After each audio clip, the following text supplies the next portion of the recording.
try that again. Ho, ho, ho.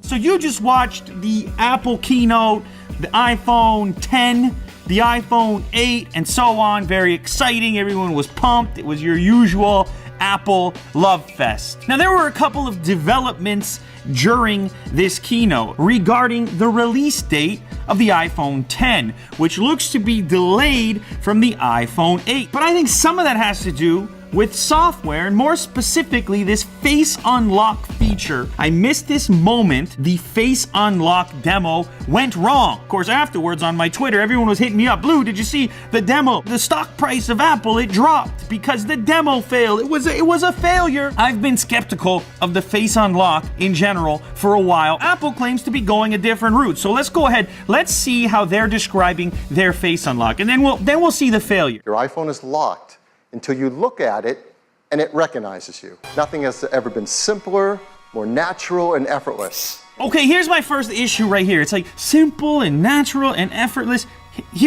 I've been talking to the guys here in the studio after watching this keynote. It's actually not all that natural because it often doesn't get the face unlock from this range or this angle. Instead, you're kind of like this. You're blocking your view. To me, it's not that natural. So they've got way more sensors up here in the section, the only cutout along the bezel of the iPhone 10, including an infrared camera, a flood illuminator, a front camera, and a dot projector. Now, they're saying this flood illuminator allows for this function to work even in the dark, projecting light onto your face, illuminating it enough so the recognition can take place. It projects the dots onto the face, and then the infrared camera picks those dots up. A software analysis using neural networks to detect if that's the face that was originally registered. It's being measured in a three-dimensional sense and cannot be fooled by a picture or something like this. This information will not be transmitted to the cloud. Instead, apparently, everything will happen locally in your device. In our phones is an A11 Bionic chip with a built-in neural engine to process face recognition. Okay, so this is where that bionic term comes from with the A11 chip. This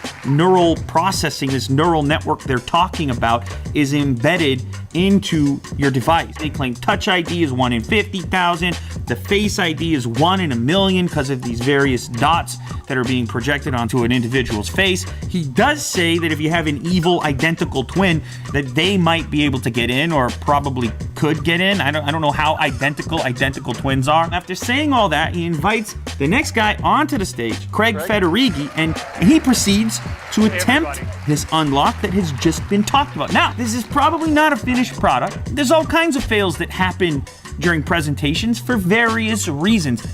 But in this particular case, I was already skeptical. Apple, they're not famous for fails on stage, but of course, the internet reacted, the stock market reacted, so let's check out this moment. So let's take a look.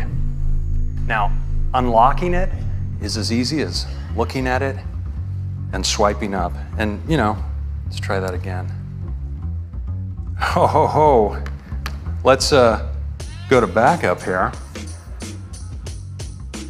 and get right in. Okay, so there's this two-stage system where you look at the device and then you also swipe up in order to unlock it. It's not like on the Galaxy S8 where you hold it up and that's it. It unlocks one stage. It has two elements. And what happens on the first device that he holds up here, it doesn't function. He does the swipe portion and it asks him for a passcode. This is going to be the fear of many people adopting this new technology. It might not have been apparent to you immediately, but after the initial face unlock fail, Craig, he reaches up and he kind of wipes his face like this.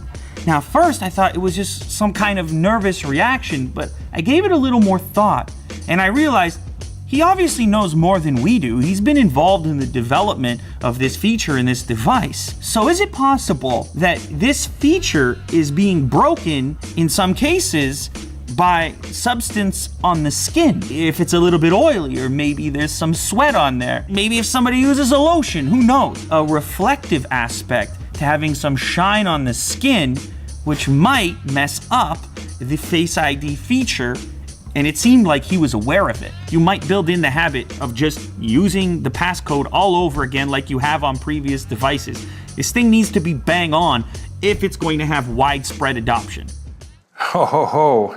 I don't think it requires a major overreaction, and I definitely don't think that the product is a failure because of it, but you know that it's not ideal for Apple. They would have loved for that first demonstration to go the way that they expected, which was to unlock the device immediately. Ho, ho, ho.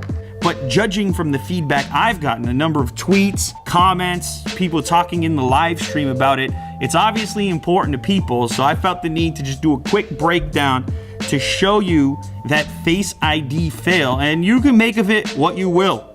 Let me know down in the comments, will this stop you from investing in the iPhone 10? Are you a little bit nervous about this face system? Are you okay with going back to a traditional passcode? Or is Touch ID just too important to you, or a fingerprint unlock in general? Thanks for watching, guys, and if you're interested in more iPhone 8 or iPhone 10 content, I will have those devices here on the channel as soon as possible, so make sure to subscribe so you don't miss any of that.